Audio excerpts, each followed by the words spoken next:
ici à destination du vol New York 711 sont priés de se présenter porte B. Bonjour à vous et merci de participer à notre première journée de l'international au niveau du Conseil supérieur de l'Ordre des experts comptables.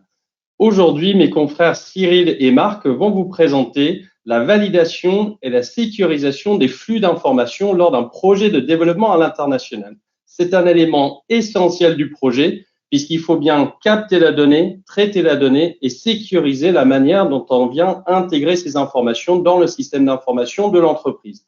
Donc, je vais passer la main à Cyril et Marc qui pourront se présenter et passer l'heure qui vient avec vous pour vous plonger dans une nouvelle aventure à l'international. À très bientôt. Bienvenue sur l'atelier sur la validation des processus et la sécurisation des flux dans le cadre d'un développement à l'international. Avant de démarrer, je tiens à vous remercier d'avoir cliqué et d'être présent pour cette vidéo qui, j'espère, vous apportera plein d'éléments de réponse pour assurer une gestion concrète et pratique des flux à l'international.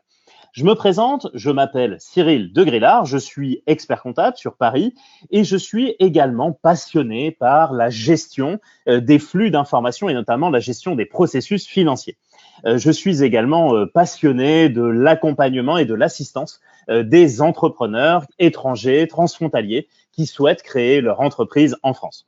Et je suis également membre depuis quelques années du comité Mission Internationale du CSO. Je suis en animation aujourd'hui avec mon cher confrère Marc Teneroni. Je te souhaite la bienvenue également et je te laisse te présenter. Merci Cyril, je suis comme toi membre du CSO, Comité Mission Internationale et expert comptable en région parisienne et j'ai comme moi aussi la passion de l'international et j'ai pu constater au cours de ma vie professionnelle que l'international ne concerne pas uniquement les sociétés commerciales, mais peut aussi avoir des prolongements en ce qui concerne les associations et les fondations. Et cet intérêt m'a permis de pouvoir proposer de nouvelles missions à des clients potentiels ou bien à des clients actuels qui avaient la velléité de se développer à l'international. J'ai pu aussi constater que les problèmes relatifs à l'activité internationale concernent également beaucoup de mes clients franco-français. Un tel a un fournisseur à l'étranger, un autre a des clients à l'étranger. Ainsi, même dans le cas où je ne suis pas au service d'une société qui s'implante en France ou d'une entreprise qui envisage de créer une entreprise, une filiale à l'étranger, je suis confronté à des problématiques qui touchent à l'activité internationale et il a fallu que je m'adapte, que je trouve des solutions pour traiter les flux d'informations générés par cette activité et répondre aux besoins de mes clients. Voici en quelques mots ma présentation, mon cher Cyril.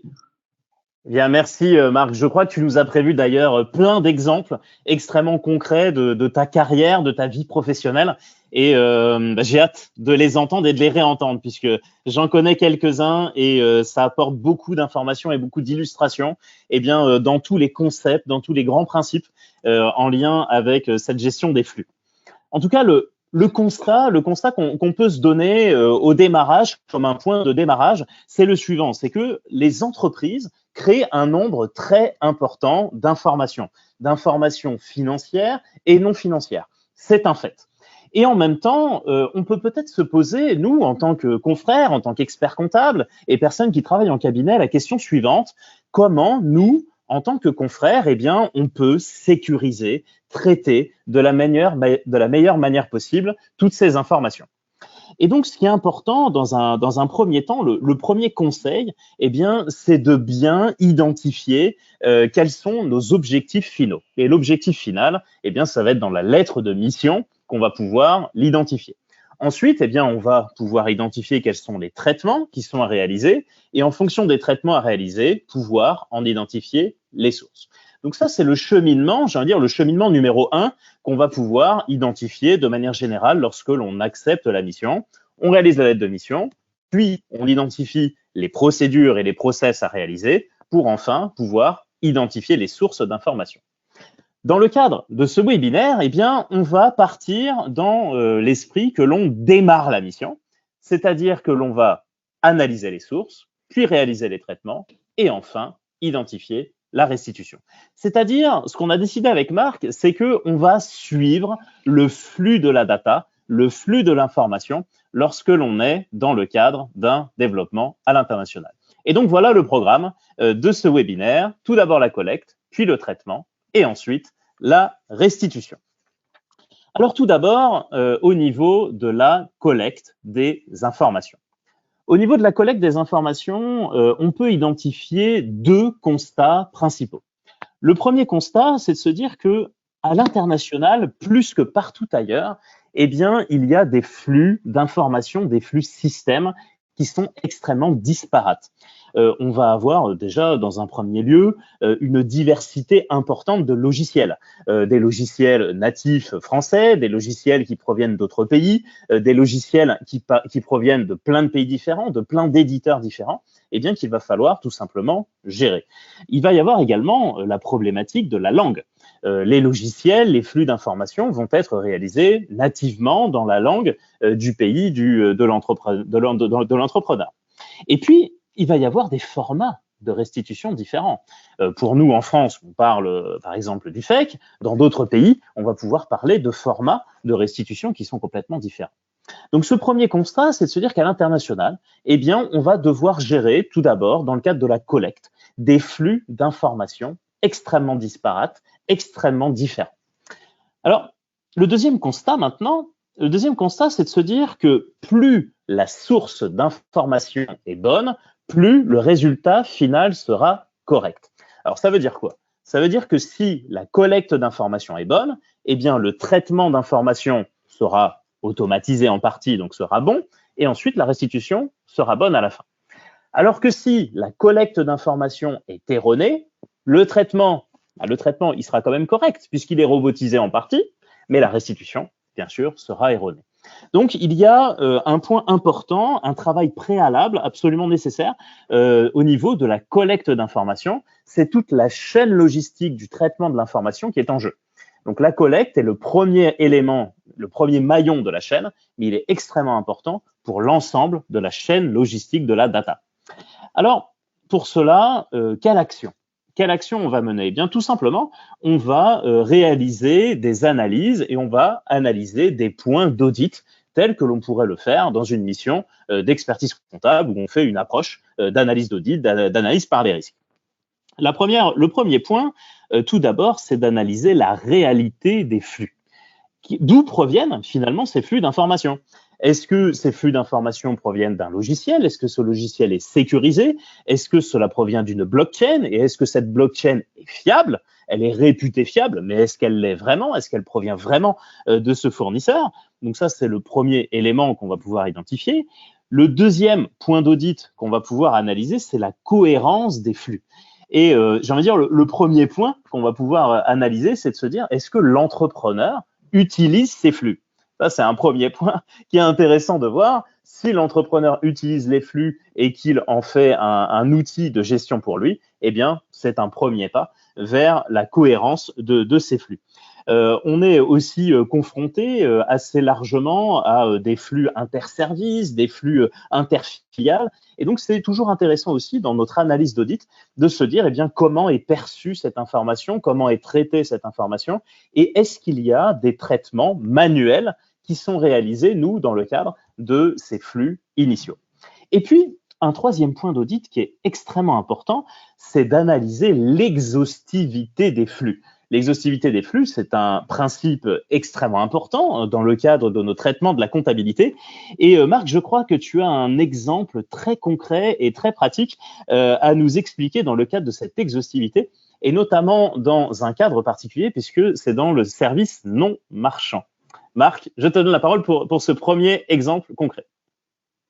Effectivement, Cyril, comme tu l'annonces, comme tu le dis, la nécessité de suivre les flux est importante. Et parfois, le client n'a pas l'idée que l'opération qu'il est en train de réaliser est une opération importante et que parfois il la réalise mal. Le cas que je pourrais te présenter concerne une association qui reçoit les services de bénévoles bien intentionnés. Et pour la production de flyers et autres supports de communication à prix avantageux, l'association a fait appel à un imprimeur, basé en Suisse. La production est donc réalisée en Suisse et le bénévole qui passait ses vacances à proximité du lac Léman, on dit mais c'est très bien, je vais rendre service à l'association, on va économiser les frais de transport, je vais prendre les flyers et tous les imprimer dans le coffre de ma voiture et je vais les ramener à Paris. Si l'opération est exceptionnelle, nous sommes en train de parler d'une anecdote. Mais si l'opération n'est pas exceptionnelle, elle peut à terme devenir d'un montant significatif. Parce que le bénévole qui revenait de vacances à Paris avec des imprimés dans son coffre, je te rassure tout de suite, il revenait de Suisse, mais ce n'était pas des lingots ni des coupures de 300 ou de 500 francs suisses, ne s'est bien entendu pas arrêté à la douane pour réaliser l'introduction de ces biens en France. Et donc, il découle de cette opération un risque à la TVA pour l'association, parce que, en fait, le fournisseur suisse a établi une facture pour un client français et il l'a établi hors TVA. Il n'est pas passé par un transitaire puisque le bénévole était là pour prendre la marchandise et la TVA n'a jamais été acquittée. Et les gens dans l'association étaient de toute bonne foi conscients que tout allait bien, puisque dans le cadre d'une association, on n'est pas assujetti aux impôts commerciaux. On ne doit pas payer de la TVA. Sauf que les responsables oubliaient que lorsqu'ils ont une facture d'électricité, une facture de téléphone, ils sont obligés de payer de la TVA. Et donc la TVA sur les fournitures, on la paye. Et donc, mon cher Cyril, nous avons dû mettre en place un système qui faisait que dans cette association, tous les flux physiques qui arrivaient, notamment de l'étranger, devaient être suivis par la personne et lorsque cela représentait un certain montant, les formalités auprès d'un transitaire devaient être réalisées. Pour la sécurité des biens et la tranquillité, le trésorier a souhaité que cette opération soit réalisée sur l'intégrité des flux provenant de sources étrangères, des flux de marchandises arrivant par l'intermédiaire de bénévoles de sources étrangères. Voilà comment on a pu là aussi, en rapprochant les flux physiques des flux de documents, pouvoir sécuriser l'information. Je te laisse continuer ton exposé. Merci Marc pour ce premier exemple qui donne une vraie vision très concrète et notamment des impacts de cette exhaustivité d'informations et de l'importance que ça a pour nous dans le cadre d'un bon suivi finalement de notre mission d'expertise comptable. Alors pour enchaîner justement sur les points pratiques, eh bien, c'est de se demander aussi quels sont les outils. Quels sont les outils concrètement qu'on va pouvoir utiliser, qu'on va pouvoir mettre en place dans le cadre de cette analyse de sources d'informations. Le premier point, eh bien, le premier outil à utiliser, c'est tout d'abord de mettre en place un questionnaire. Un questionnaire d'entretien, eh bien, comme si on faisait un diagnostic de contrôle interne ou un diagnostic d'analyse du système d'information. Et donc, ça va être tout d'abord un entretien à la fois avec la direction et à la fois avec les personnes, les utilisateurs des informations qui sont collectées. Toutes ces informations-là vont permettre d'identifier la fiabilité, l'exhaustivité, la cohérence, la réalité des flux tels qu'ils nous sont apportés. Ce qui va être important aussi dans ce questionnaire, c'est d'identifier dans quelle périodicité on va pouvoir récupérer les flux. Cette périodicité va nous amener ensuite à un traitement spécifique et à une restitution qui va être différente également.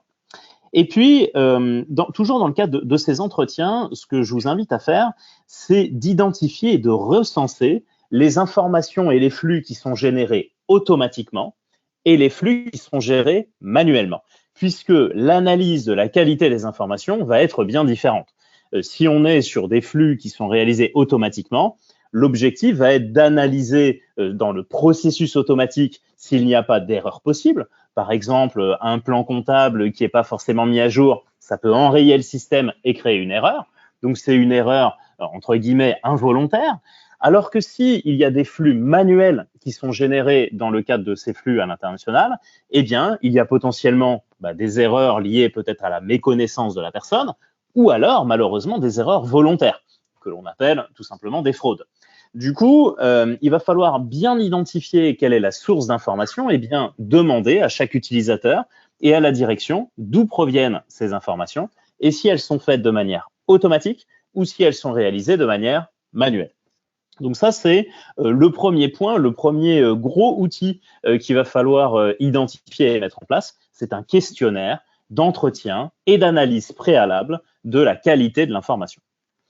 Ensuite, la deuxième chose, le deuxième outil très important qu'il va falloir mettre en place, ce sont des outils de cadrage. Des outils de cadrage et des outils de réconciliation des flux. Alors, ça veut dire quoi des outils de cadrage? Eh bien, des outils de cadrage, on en fait potentiellement déjà dans le cadre de nos missions traditionnelles franco-françaises. On fait par exemple un cadrage de TVA. Cadrage de TVA entre le chiffre d'affaires et le chiffre d'affaires que l'on met dans la déclaration de TVA. Donc, ce sont des cadrages évidemment qu'on va pouvoir réaliser également dans le cadre de missions internationales.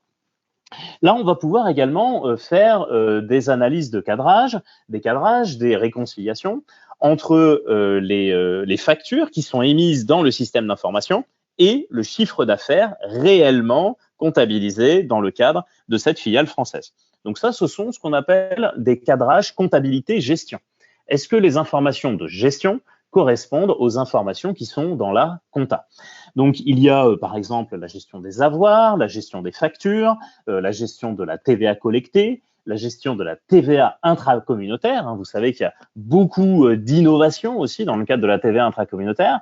Eh bien, tous ces cadrages-là liés à la TVA intracommunautaire sont également extrêmement importants. Si vous avez également des sociétés qui travaillent sur le canal e-commerce, eh bien, il y aura également des cadrages supplémentaires à faire, cadrage avec le site internet, cadrage avec les marketplaces, cadrage avec les porte-monnaies électroniques. Eh bien, tous ces cadrages-là sont absolument essentiels pour s'assurer de la qualité de la source de l'information financière. Alors, quels sont les outils concrètement qu'on va pouvoir utiliser? Eh bien, on peut utiliser déjà Microsoft Excel. Microsoft Excel, c'est l'outil numéro 1 d'un cadrage. On a des flux d'informations que l'on va comparer les uns avec les autres et puis formaliser la restitution, formaliser le cadrage. Alors, avec un point qui est important, et notamment dans le cadre de mon expérience e-commerce, on le voit assez souvent, eh bien, ça cadre pas. Ça cadre pas, eh bien, c'est pas forcément un problème que ça cadre pas. Si ça cadre pas, l'objectif est d'identifier pourquoi ça cadre pas. Quelles sont les sources d'erreur? Quelles sont les sources qui font justement qu'il y a une asymétrie d'informations entre les flux de gestion et les flux de la comptabilité? Donc, tous ces éléments-là, c'est extrêmement important et notamment dans le cadre du développement à l'international avec ces flux très disparates, comme on l'a dit tout à l'heure, eh bien, d'assurer et de renforcer les cadrages et les réconciliations de flux. Alors, concrètement, Marc, je crois que tu as un exemple. Un exemple, cette fois, on part dans un tout autre domaine. On n'est plus du tout dans le monde de l'association. On parle de la vente de biens. Alors, c'est un exemple que j'apprécie particulièrement. On en a déjà beaucoup parlé ensemble. Donc, au niveau de la vente de biens, export de vente de biens, est-ce que, Marc, tu peux nous donner plus de détails, justement, dans ce cadre-là? Oui, je peux introduire un exemple parce que effectivement, tout le flux de documents administratifs peut parfaitement cadrer, sauf que en rapprochant les flux de documents des flux physiques, c'est là où on peut arriver à constater des écarts. Et l'expérience que j'ai vécue, c'est avec un grossiste de poissons qui traite avec un client qui est situé en France. Et bien entendu, puisque il s'agit d'un grossiste de poissons qui est établi à l'étranger, lorsque le client reçoit les factures, ce sont des factures hors TVA. Cependant, il arrive que certaines livraisons ne sont pas conformes à la commande. Et cela peut concerner notamment le fait que la taille des poissons ne correspond pas ce qui était prévu, ce n'est pas le bon calibre et donc ça se vend pas à un prix aussi élevé. Donc le poisson est là, mais ne correspond pas exactement à ce que souhaitait le client. Et donc là, il faut un rabais et c'est simple, c'est un rabais qui est sur la nature, sur la qualité. Mais au-delà de ce point qui est un point technique, il peut y avoir aussi le fait que le poisson lui-même est avarié. Alors tu vas me dire, mais comment on n'a pas pu sentir lors de la livraison que le poisson est avarié? Pourtant, du poisson avarié, ça se sent, n'est-ce pas? Eh bien, il faut savoir qu'à la criée, ce n'est pas la vente au poisson au détail, comme tu l'as chez ta poissonnière à proximité de chez toi. Lorsque tu vas faire des courses, ce sont des tonnes de poissons qui sont vendus, échangés dans un espace-temps extrêmement réduit. Ce qui fait que l'on arrive à se rendre compte du fait que la marchandise est avariée lorsqu'elle est arrivée, en fait, dans l'entreprise. Et tu comprends bien qu'une marchandise avariée, d'abord, on ne peut pas la garder avec de la marchandise saine. Il faut la mettre à part parce que sinon on risque de contaminer la marchandise saine. Et puis aussi, on ne va pas payer un transport pour renvoyer de la marchandise avariée. Ce n'est pas possible. Donc, on va rapidement intervenir auprès du fournisseur en lui disant, attendez, là, c'était pas conforme. Donc, s'il vous plaît, vous nous donnez un avoir, vous nous faites parvenir un avoir dans les meilleurs délais et ensuite on va se débarrasser de la marchandise. Sauf que, alors évidemment, le fournisseur s'exécute et envoie l'avoir qui est hors taxe. Simplement, en contrepartie de cet avoir hors taxe, nous n'avons pas un bon de transport, nous n'avons pas quelque chose qui prouve que la marchandise est revenue vers le fournisseur. Donc, il faut, pour ne pas prendre de risques fiscaux dans ce cadre-là, demander rapidement à ce qu'un huissier vienne constater l'état de la marchandise non conforme et que cet huissier établisse un rapport. Et ensuite, lorsque l'huissier aura établi son rapport, nous pourrons le joindre à la facture et ainsi nous aurons la preuve que la marchandise n'a pas été vendue et que l'avoir hors taxe correspond bien et satisfaisant et qu'il n'y a pas de nécessité de faire figurer la TVA. Voilà ce que je peux te dire. Nous avons résolu le problème avec des constats d'huissier quasiment instantanés à la livraison. Et ouais, c'est impressionnant. C'est impressionnant. Et du coup, pour les auditeurs qui nous regardent et qui nous écoutent aujourd'hui, concrètement, comment, dans cette situation-là, tu as réussi et tu as mis en place ce cadrage? Oui, alors ce point-là était important parce qu'il faut savoir que le nombre de factures était à peu près de 3000 factures par mois. C'est assez énorme puisque c'était un grossiste qui vendait à un autre grossiste. Le nombre de factures et le chiffre d'affaires mensuel est tourné autour de pratiquement 1 à 2 millions par mois d'euros. Donc, on est sur des montants importants et sur des volumes importants. Qu'est-ce que nous avons fait? Les rapports d'huissier étaient classés chronologiquement avec un numéro de séquence interne. Il était donc possible d'avoir un état chronologique des factures, un état Excel, comme tu en parlais tout à l'heure, avec la date de la facture, le numéro de la facture, et ensuite le montant hors taxe de la facture et la TVA. Et dans la séquence, nous avions une séquence pour les factures et une séquence pour les avoirs. Et lorsque le montant de la colonne TVA était à 0 dans cet état, nous avions une autre colonne qui mentionnait le numéro interne du rapport d'huissier qui était réalisé pour justifier que l'avoir était conforme, même s'il était hors taxe. C'est-à-dire que nous avions bien réaliser le constat d'huissier pour ce type de marchandise. Et l'un et l'autre étaient rapprochés. Et en cas de contrôle fiscal, nous n'avions aucun risque. Est-ce que ma réponse te convient, Cyril? Merci Marc, et parfaitement, c'est une véritable illustration et tu touches du doigt, je pense, un point qui est extrêmement important, c'est de bien identifier la relation entre le flux physique et le flux comptable. Et c'est un véritable exemple de ce type-là que tu viens de nous apporter. Alors, en conclusion sur cette première partie, donc sur ces collectes d'informations, bien faire attention donc à cette analyse, cette collecte des flux qui a un impact absolument énorme sur la poursuite du processus et sur la chaîne logistique des flux, de bien vérifier les points d'audit tels qu'on le vérifie quelque part quand on fait une mission traditionnelle, une mission de réalité des flux, une mission de cohérence, une mission d'exhaustivité. Et on se rend compte finalement que toute cette analyse et tout cet audit des flux a un impact absolument énorme, bien sûr, sur la qualité de la comptabilité, mais également sur l'ensemble des déclarations fiscales et l'ensemble du processus général de l'entreprise. Avec ces propositions, à la fois de bien réaliser ce questionnaire d'enquête préalable, ce questionnaire de prise de connaissance préalable très orienté sur les flux, et également cette mise en place de cadrage, de réconciliation, de restitution, notamment entre les flux physiques et les flux comptables, mais également avec des flux de systèmes de gestion, de systèmes d'information, etc.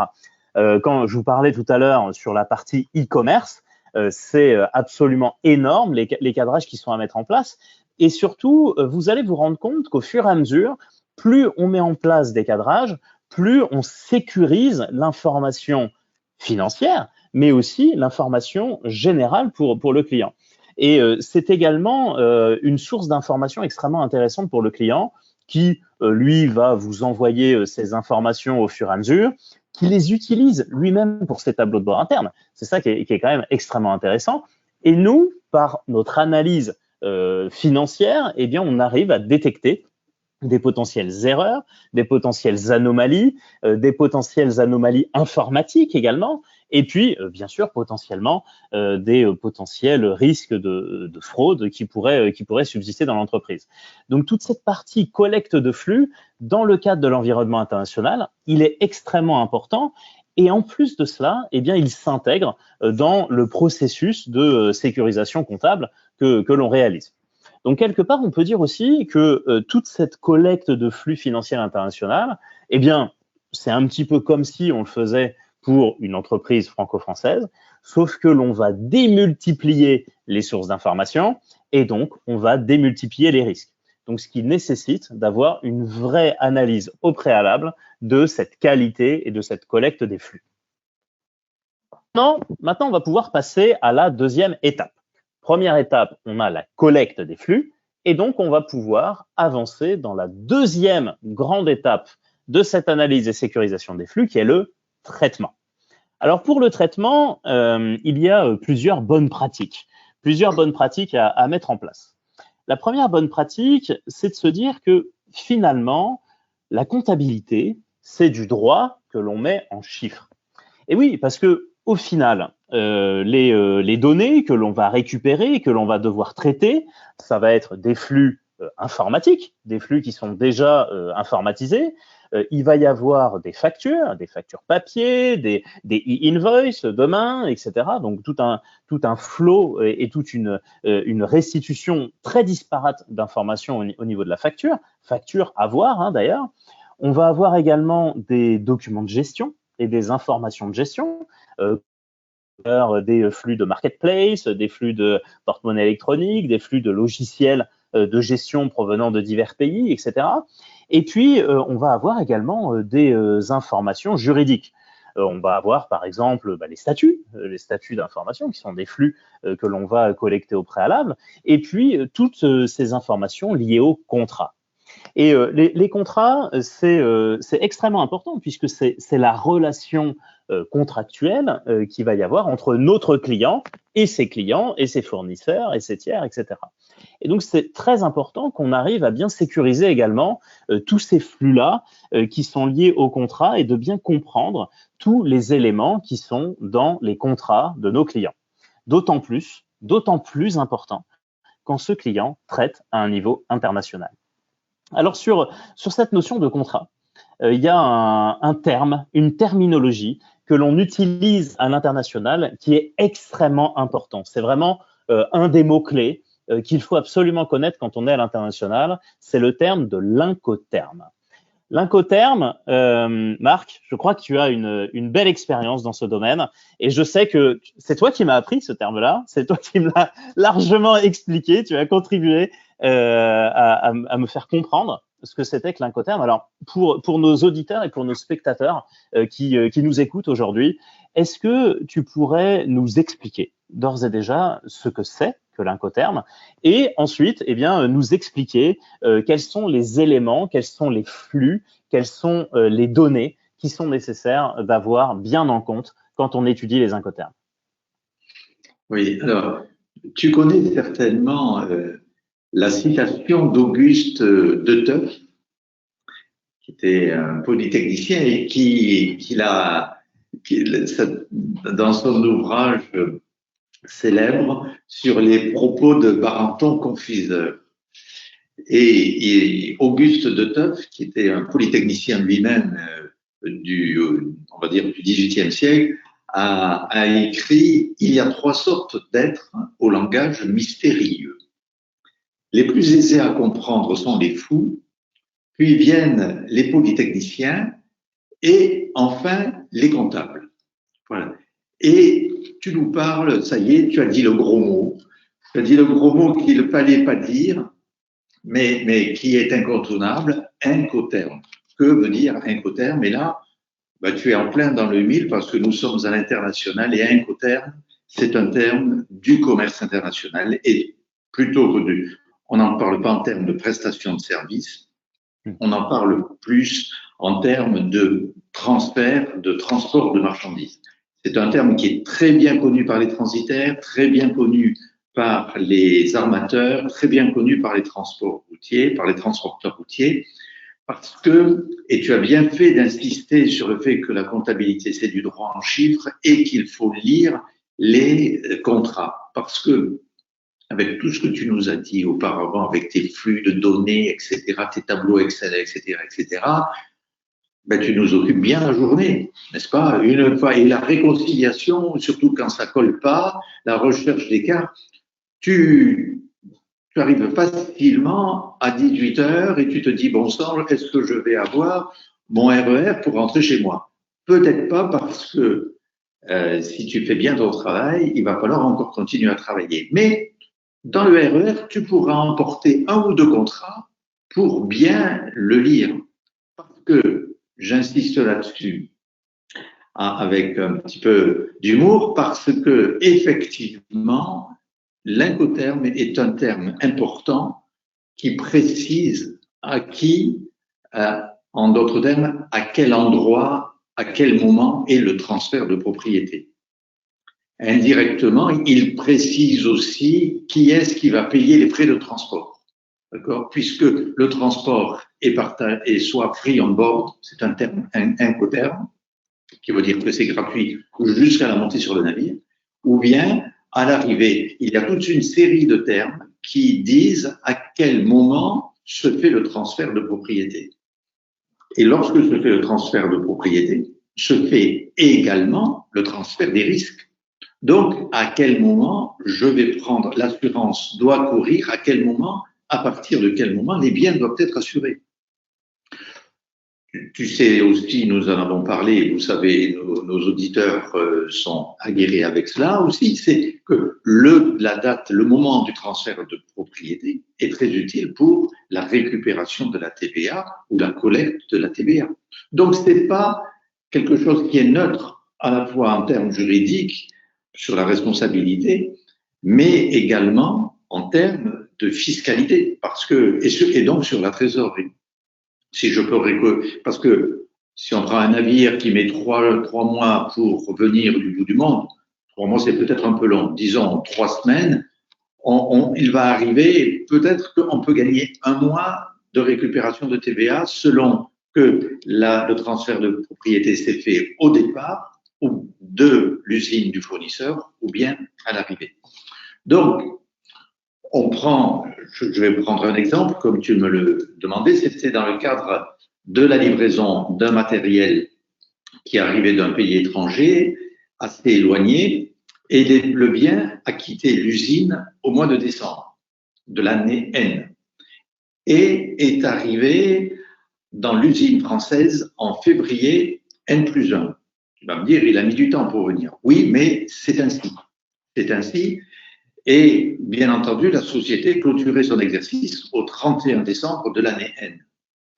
La société française a comptabilisé l'achat lorsque le bien a passé les grilles de l'usine. Il est jeté chez nous, donc nous étions propriétaires, et c'est un bien qui a été comptabilisé en février de l'année N+1.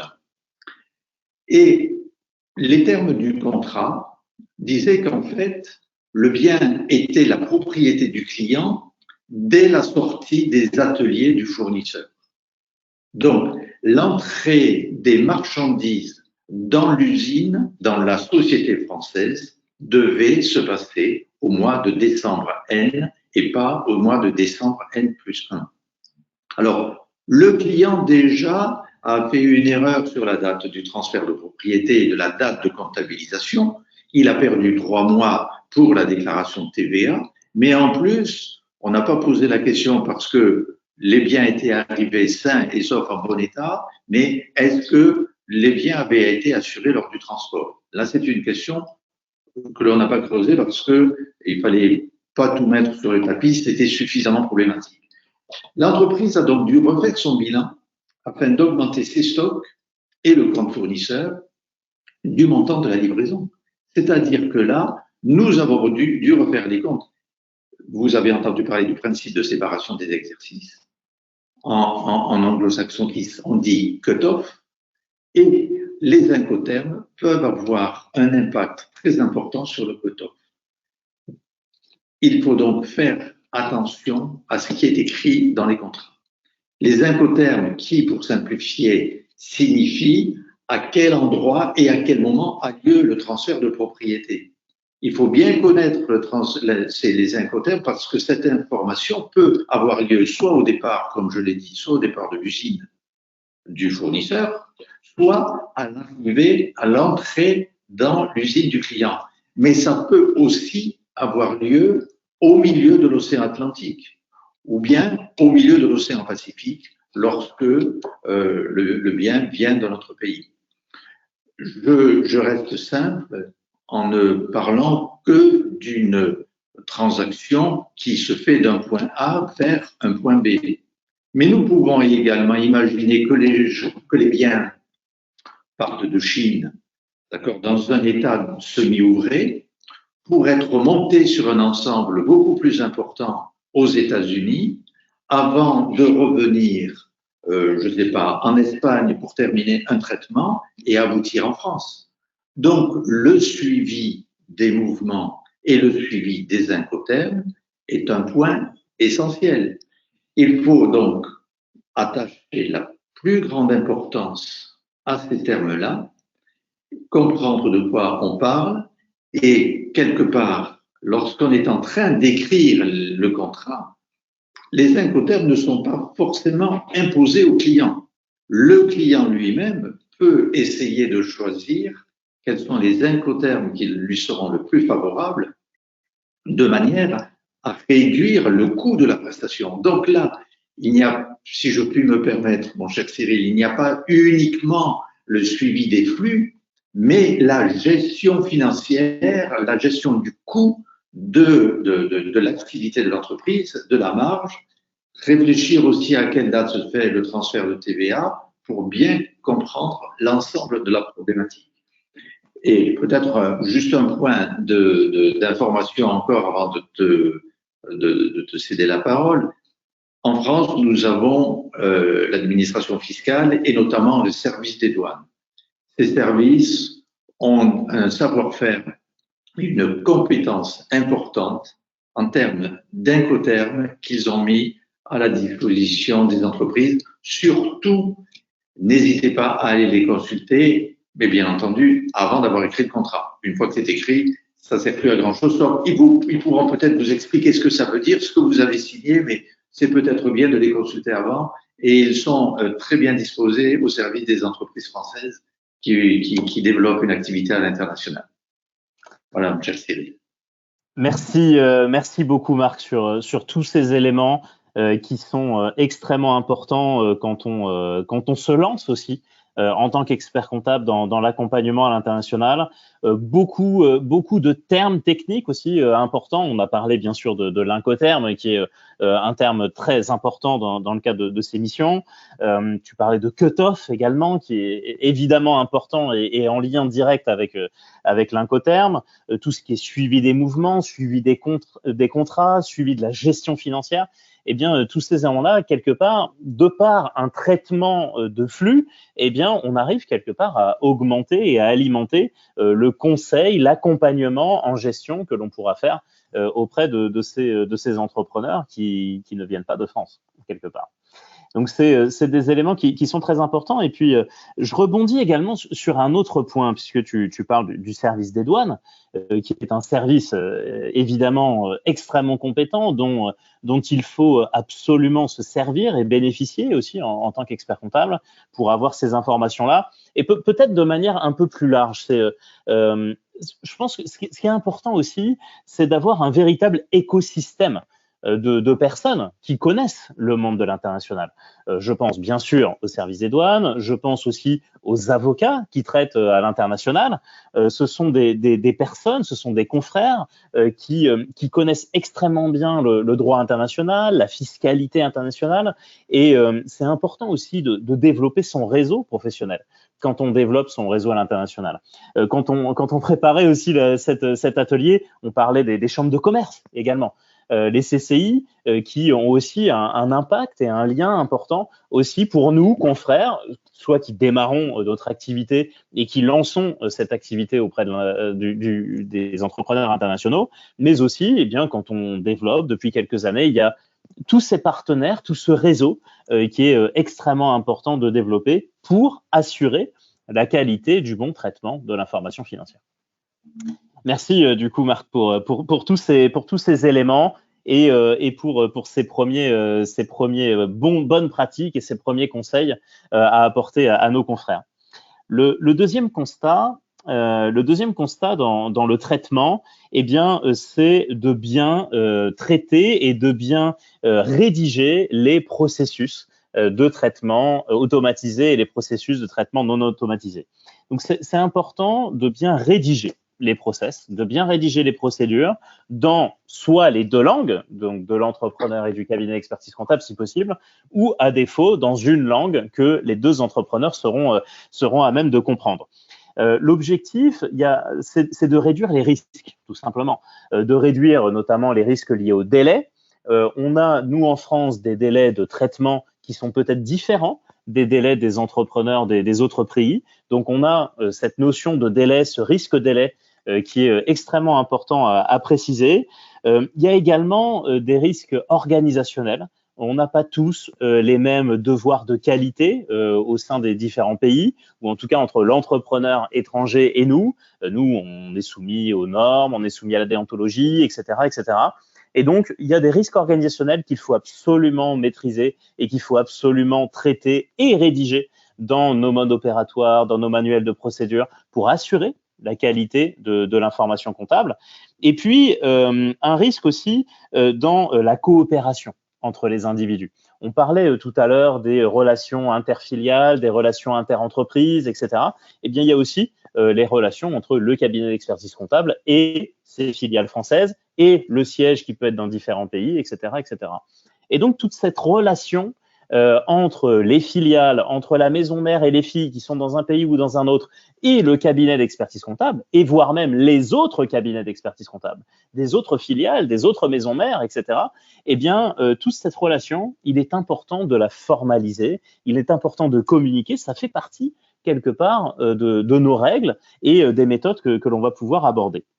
Et donc, dans ce cadre-là, il y a un autre terme qui est extrêmement important quand on traite de l'international, c'est la notion d'interco, Donc, c'est les comptes courants qui deviennent des intercos. Alors, les intercos, ce sont les résultats d'opérations, d'achats, de ventes entre les entreprises dans un environnement international et se posent à nouveau des problématiques.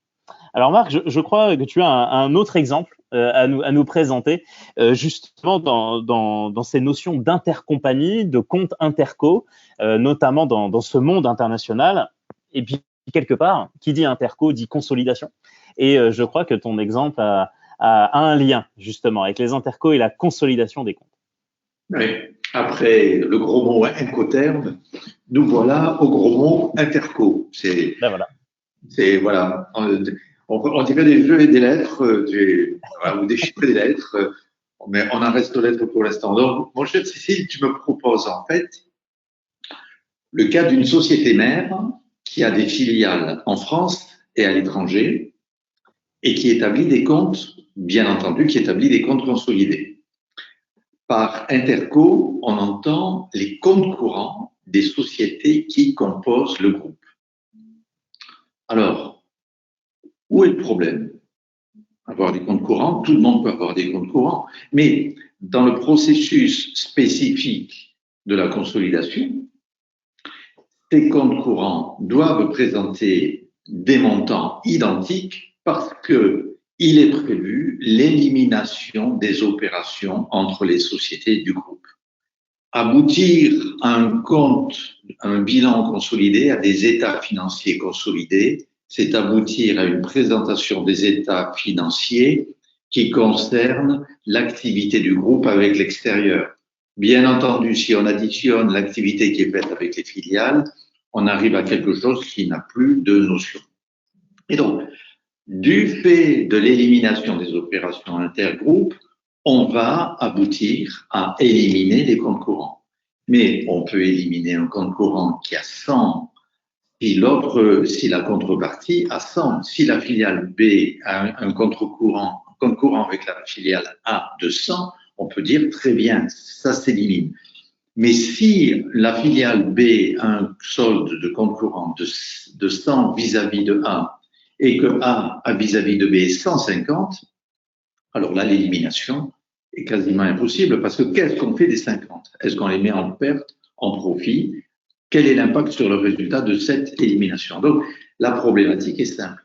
C'est qu'il faut faire un rapprochement des intercos, un peu comme on le ferait pour un rapprochement bancaire. Sauf que dans le rapprochement bancaire, on va identifier les deux soldes sont bons. C'est pas le solde dans la société qui est meilleur que le solde à la banque. Ce sont deux réalités différentes.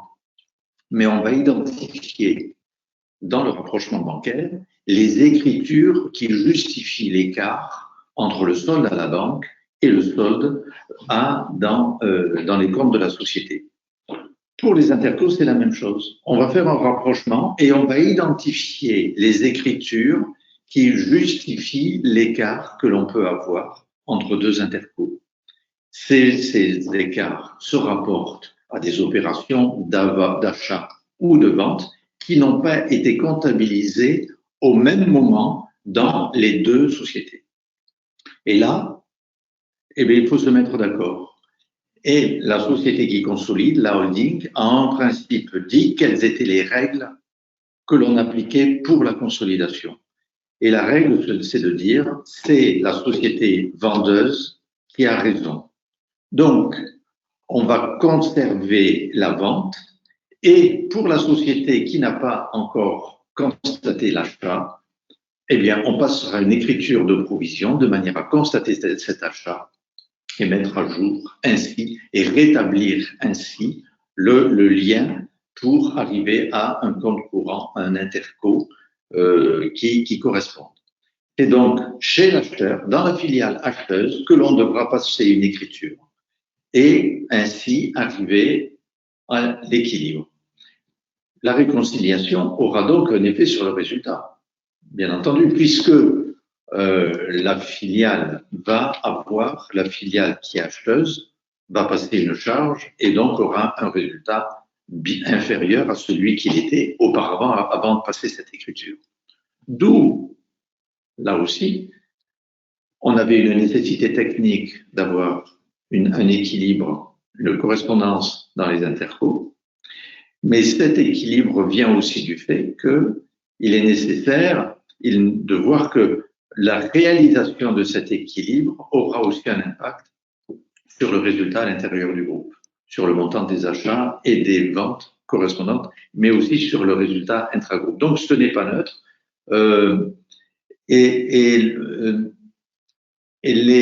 La réconciliation des comptes avec cet effet sur le résultat,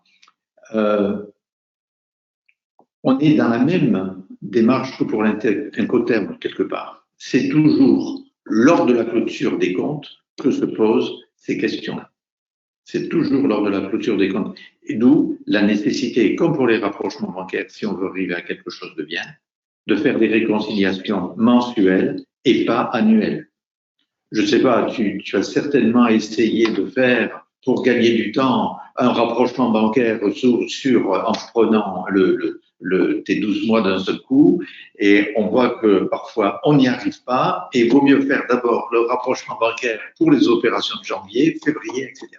Donc, au niveau de la méthode, le conseil, c'est plutôt de faire des rapprochements, de mettre en place une procédure qui prévoit des rapprochements mensuels.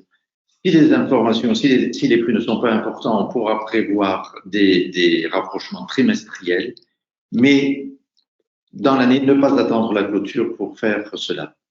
Par ailleurs, intégrer aussi que là, dans ma présentation, je suis relativement simple, mais qu'il peut y avoir aussi des différences de change dans la mesure où les filiales ne sont pas toutes dans l'espace européen ou dans la zone euro plus précisément, et qu'il faudra là aussi suivre les règles du groupe concernant le suivi des écarts de change. Voilà mon cher Cyril, encore du travail. Et c'est sûr que si au niveau de tes Incoterms, tu étais bon, peut-être au niveau de tes intercos, il faudra que tu reviennes travailler ce week-end. Voilà. Ah mince. Alors, effectivement, les intercos, c'est un immense sujet et que l'on retrouve déjà entre une société mère et une filiale. Même en franco-français, on a déjà des problématiques liées à l'interco. Mais c'est clair que quand on est dans un environnement international avec une multitude de sociétés filles, une maison mère, etc., qui peut être à l'étranger, etc., eh bien, ça multiplie les sources de problèmes. C'est pas que c'est plus compliqué, c'est que c'est une foule de sujets. Et donc, il faut faire extrêmement attention. Tu parlais des écarts de change, de tous ces éléments-là, des écarts aussi en matière de temporalité pour des entreprises. Tous ces éléments-là font que dans un environnement international, ces intercos sont plus difficiles à réconcilier. Néanmoins, c'est une somme de problèmes que l'on pourrait potentiellement trouver dans une société franco-française. C'est juste qu'il y a beaucoup plus de paramètres et beaucoup plus d'écarts possibles et de besoins de justification possibles au sein des entreprises. Et donc, je rebondis sur ce point-là. C'est quelque part, on a besoin d'un outil pour faire ça. L'outil de base, c'est Excel, d'accord, mais au bout d'un moment, dès lors que l'on a plusieurs sociétés, eh bien Excel ne suffit plus. On a besoin d'un réel outil de consolidation pour pouvoir justement réconcilier les comptes interco. Et ça aussi, c'est une intervention, c'est une mission que l'on peut tout à fait faire en tant que confrère dans le cadre de la sécurisation des flux, dans le cadre de la justification des comptes interco, eh bien de mettre en place un système, des procédures, des méthodes, des réconciliations qui permettent de justifier et de sécuriser les comptes interco. Avec, par exemple, l'exemple que tu donnais tout à l'heure, de méthodes de réconciliation pour pouvoir s'en sortir, y arriver. Eh bien, avec des logiciels, ça va être quelque part plus simple et plus rapide pour pouvoir aussi communiquer de manière beaucoup plus rapide entre toutes les différentes filiales qui peuvent être dans le monde entier. Et j'appuie aussi sur un point important justement de ces outils. C'est important que l'on soit dans les outils de 2020, j'ai envie de dire. Les outils de 2020, c'est des outils qui utilisent de la robotisation, qui utilisent de l'automatisation, de la reconnaissance optique de données, qui traitent notamment des données du big data, qui utilisent de l'intelligence artificielle. Eh bien, c'est important quand on fait du traitement de flux à l'international, eh bien, d'être au fait de l'actualité 2020 du traitement des flux à l'international. Et donc, c'est un formidable avantage pour nous, nous les experts comptables, d'utiliser justement tous ces flux et toute cette robotisation au maximum. Alors déjà, dans un premier temps, pour la rapidité des traitements. On disait tout à l'heure, et Marc, tu le disais à juste titre, qu'une réconciliation interco, on la fait pas le 30 avril de l'année d'après. On la fait de la manière la plus régulière possible. Et pour pouvoir la faire de la manière la plus régulière possible, il faut pouvoir automatiser au maximum la collecte et le traitement initial de l'information. Ce qui fait que on va pouvoir traiter l'information de manière beaucoup plus rapide. Donc, on va pas être à J+20, on va être à J+10, voire même J+5. Hein. On va pouvoir raccourcir quelque part les délais de traitement d'information. Et puis, les intelligences et les robots qu'on peut utiliser traitent de mieux en mieux aussi les flux multilangues, les flux multidevises, etc. Et donc, tout ça nous fait gagner un temps considérable et c'est extrêmement favorable pour nous, puisque on a beaucoup plus de temps à l'interprétation, au traitement humain de l'information. Et ça, il n'y a aucun robot qui nous le prendra. C'est cette interprétation du flux, comme tu disais tout à l'heure, Marc, eh bien, la vente qui se fait d'un côté, qui ne sait pas passer de l'autre, on provisionne, etc. Eh bien, ces éléments-là, il n'y a qu'un être humain qui est capable de le faire. Il n'y a qu'un être humain qui est capable d'interpréter cette information. Et donc, d'où l'importance fondamentale quand on traite des données issues de systèmes d'information mondialisés. Eh bien, quand je dis mondialisé, ça peut être la France avec un pays transfrontalier. Hein. C'est pas forcément des filiales dans le monde entier. Moi, j'ai pas mal de clients qui sont entre la France et l'Italie. C'est déjà des flux internationaux. Hein. Même si on n'a pas le problème de la devise, c'est déjà pas mal.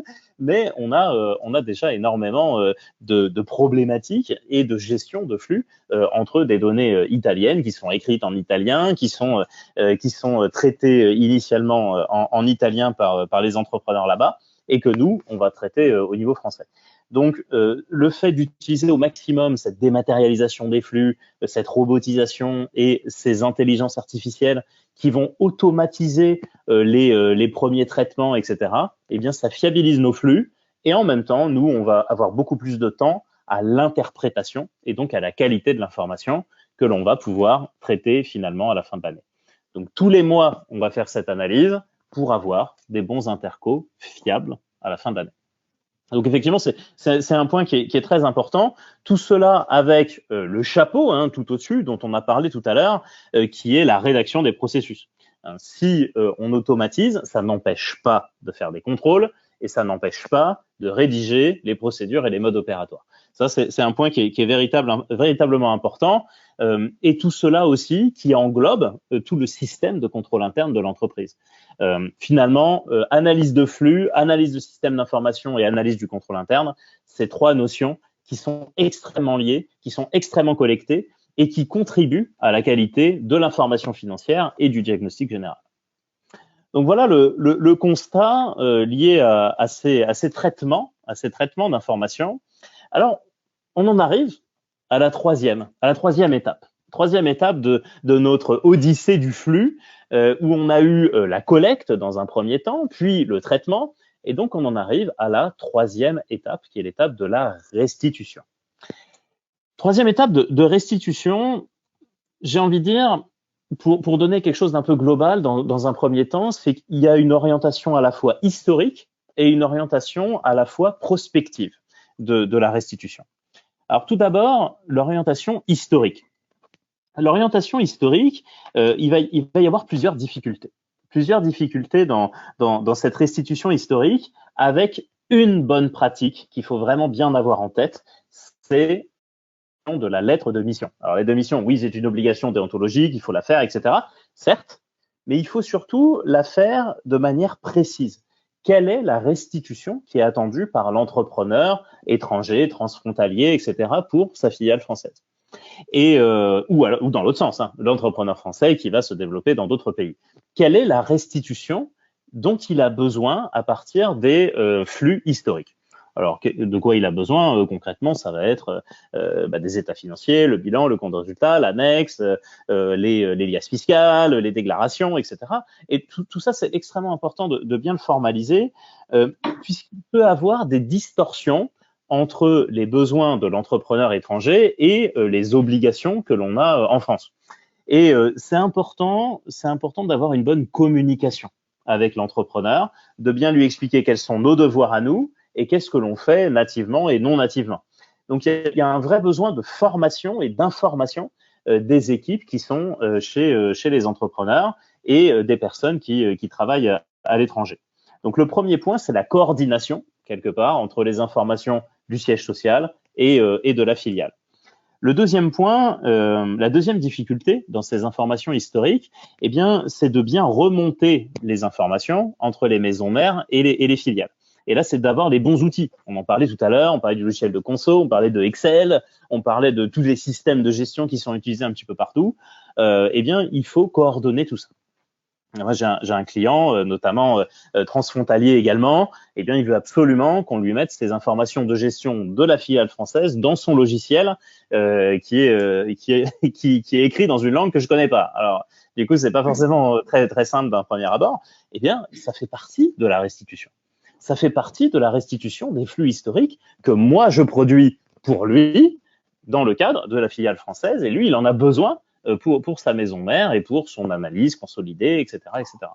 Donc, cette remontée d'informations, elle a un impact très fort pour le client, et donc c'est important dès le départ de bien le formaliser dans cette lettre de mission.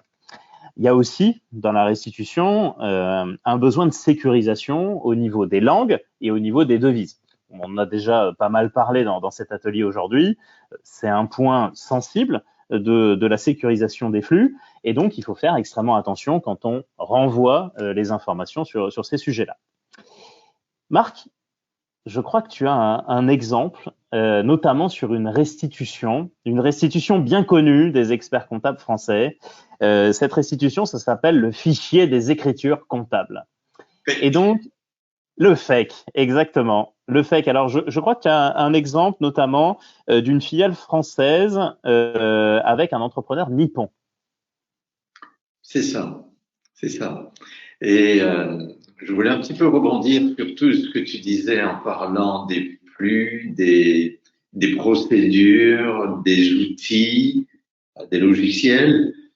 Et c'est encore plus sensible lorsqu'on a la consolidation et que l'on est dans le même groupe. Là, lorsque ce sont parfois des clients qui sont à l'extérieur, c'est des échanges, c'est une chose, mais lorsqu'on est dans un même groupe, notamment qu'il faut traiter le problème des intercos, on rencontre aussi le fait qu'il y a dans les filiales de pays étrangers qui sont en voie de développement ou qui n'ont pas le même développement, le même niveau de développement économique que la France.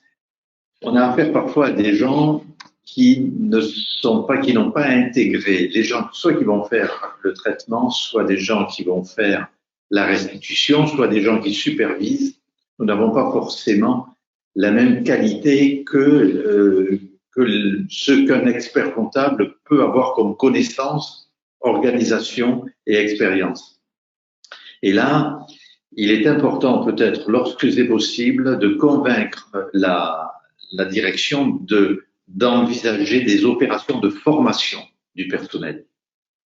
Parce que dans tout ce que nous avons dit jusqu'à présent, c'est important, et nous l'expliquons par le menu, et nos auditeurs comprennent.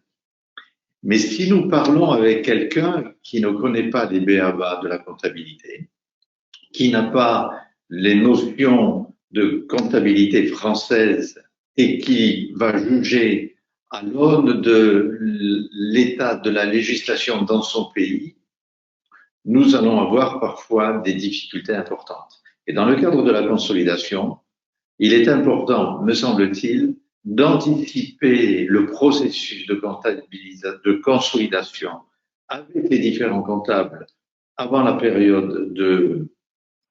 des comptes, de manière à ce que les comptables des filiales puissent venir en France ou avoir formation sur place pour éveiller, un peu comme on le fait aujourd'hui pour nos amis, pour nos confrères français, éveiller à toutes ces notions-là.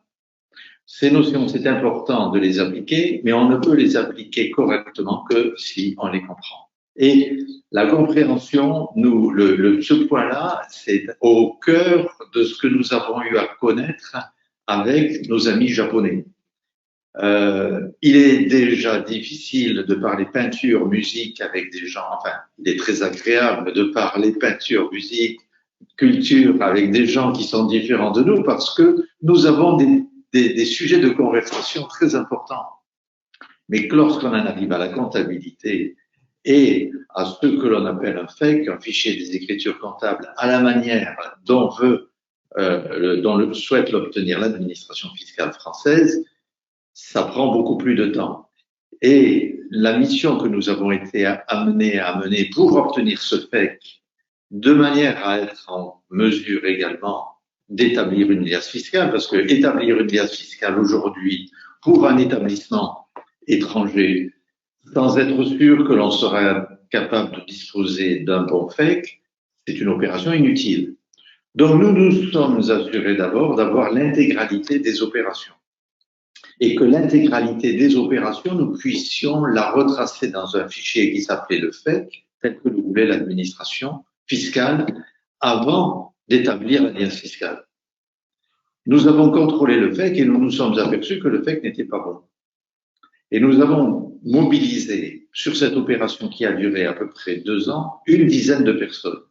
C'est-à-dire que tu parlais d'un fichier Excel, mais il faut savoir que le fichier Excel version japonaise est un petit peu différent de la version du fichier Excel européenne.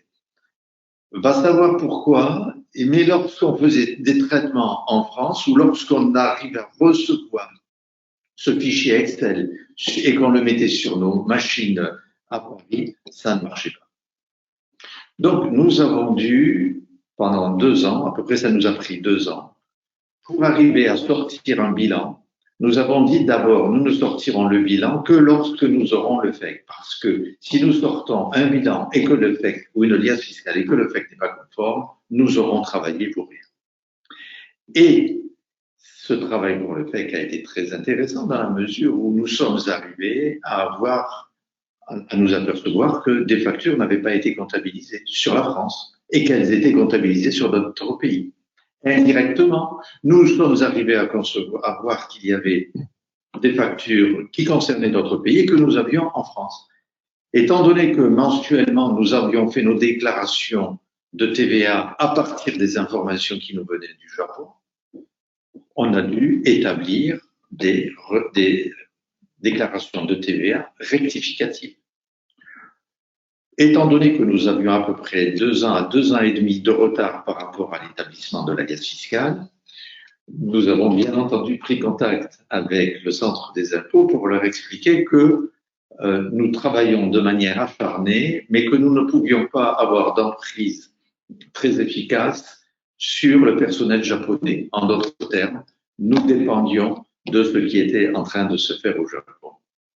Et lorsque la France a posé cette question, en fait, nous avons eu, à cause du FEC, nous l'avons compris, par les délais et par la nature des réponses qui nous sont parvenues, nous avons en fait remis en cause tout le traitement comptable de cette société japonaise au niveau international. Et nous avons eu là, en plus, c'était un petit peu compliqué parce que le Japon communiquait avec Londres et Londres communiquait avec nous. Nous n'avions pas de contact direct, parce que le directeur financier pour l'Europe. Donc là aussi, il y a une organisation qui fait qu'on n'a pas un contact direct avec la personne qui effectue le traitement, mais que, et vous le savez, chez les Japonais, c'est très hiérarchisé, on devait s'adresser à notre supérieur hiérarchique immédiat, qui était la comptabilité européenne, et c'était la comptabilité européenne qui devait s'adresser à la compagnie japonaise. Et nous avions un cher ami comptable à Londres qui était d'origine indienne. Donc là aussi, multiculture, multi-pays, multi-devises. et multi-traitement informatique. Cette opération a été intéressante dans la mesure où nous avons, comme tu l'as dit très bien, Cyril, nous avons d'abord commencé à rédiger un manuel pour dire comment devait être tenue la comptabilité. Nous avons ensuite communiqué ce manuel à Londres et Londres l'a communiqué à Tokyo. Et nous avons parallèlement pris contact avec l'administration française parce que nous butions sur un problème technique qui ne pouvait pas être résolu pour la France, c'est que la séquence des factures était une séquence mondiale.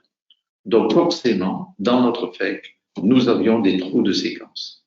Et il a fallu que l'administration fiscale puisse nous demander la possibilité de pouvoir, le cas échéant, nous assurer que la séquence des factures au niveau mondial était complète et le cas échéant puisse faire par sondage des tests de manière à s'assurer que lorsqu'il y avait un trou de séquence, que pour un numéro qui faisait partie d'un trou de séquence dans la séquence française, ce trou-là correspondait bien à une facture pour un autre pays.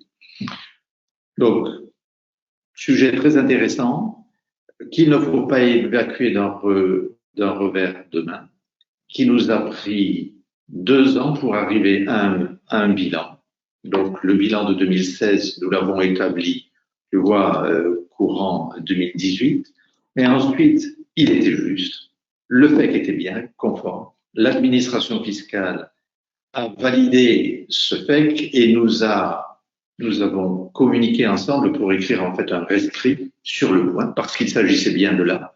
Nous avions pas la possibilité de respecter exactement ce que demandait l'administration fiscale.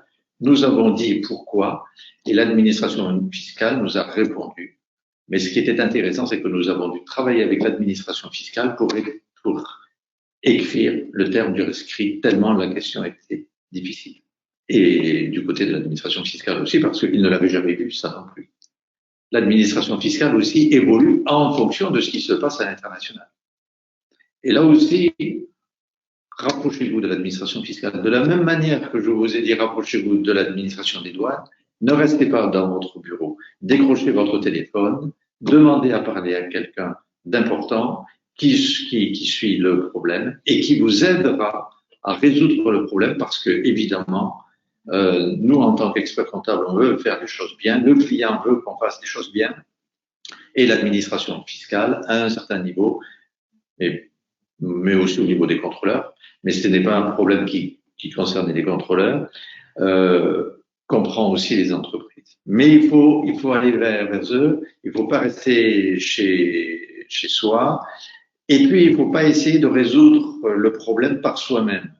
Dans notre question qui nous préoccupait, c'est en travaillant avec les Japonais, c'est en travaillant avec Londres que l'on est arrivé à mettre au point notre process. Donc, on ne peut pas travailler seul. Et le process, ça a demandé du temps. Donc, à l'international, mais même pour un problème français, n'essayez pas d'aller vite.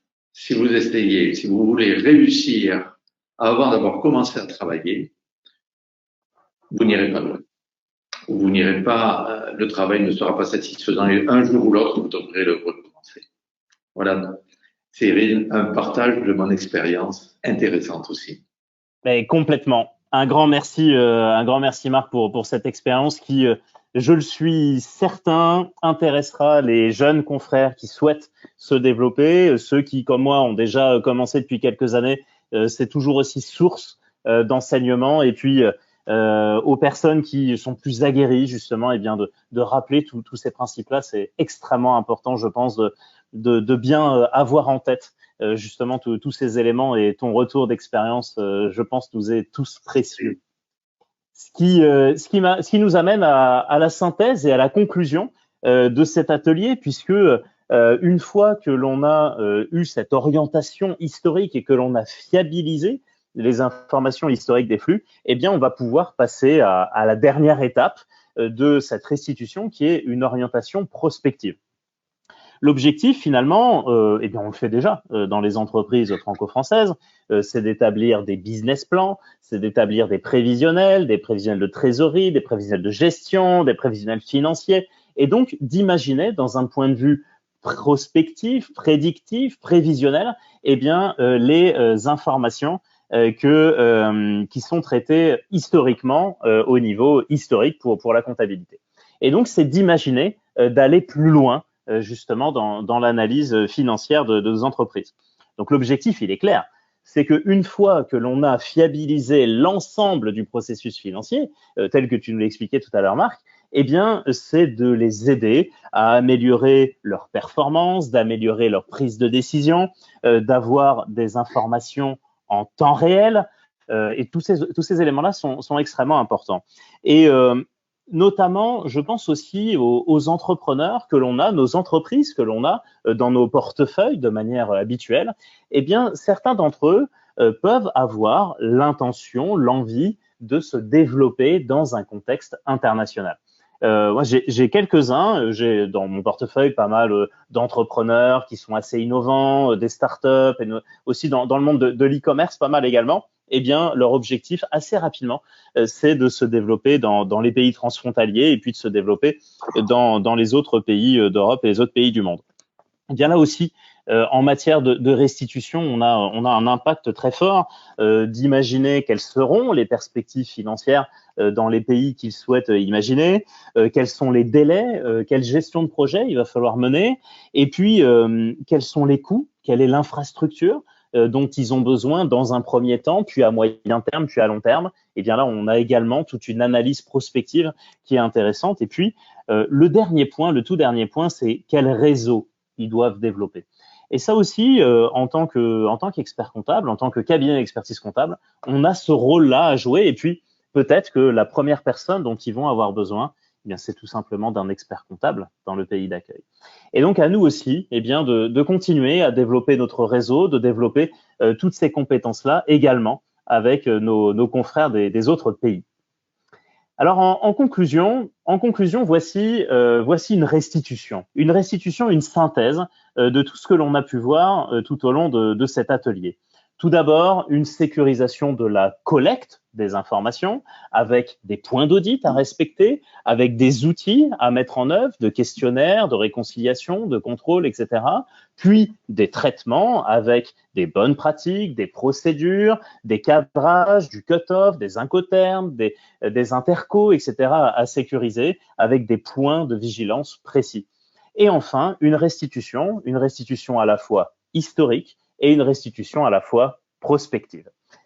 Il me reste à vous souhaiter une très bonne continuation à tous et surtout un très bon développement à l'international. Marc, je te laisse le mot de la fin. Oui, moi aussi, j'aurais tendance à dire que, vous savez, si nous sommes allés à l'international, vous pouvez également y aller. N'est-ce pas, Cyril? Tu y es allé, tu as une expérience qui peut être, j'ai quelques longueurs, quelques années de plus peut-être que toi. Enfin, c'est sûr que j'en ai plus que toi, mais c'est une excellente expérience. Certes, il faut pas y aller de manière démunie, il faut réfléchir, mais l'ordre est là avec ces journées pour vous aider à vous donner confiance. L'international, c'est possible. L'international va vous prendre, la dimension internationale va vous donner l'occasion d'aider plus particulièrement vos clients, la manière peut-être d'augmenter leur profit, leur trésorerie. N'hésitez pas à les accompagner sur ce terrain et nous vous souhaitons bon vent. Les passagers à destination du vol New York 711 sont priés de se présenter porte B.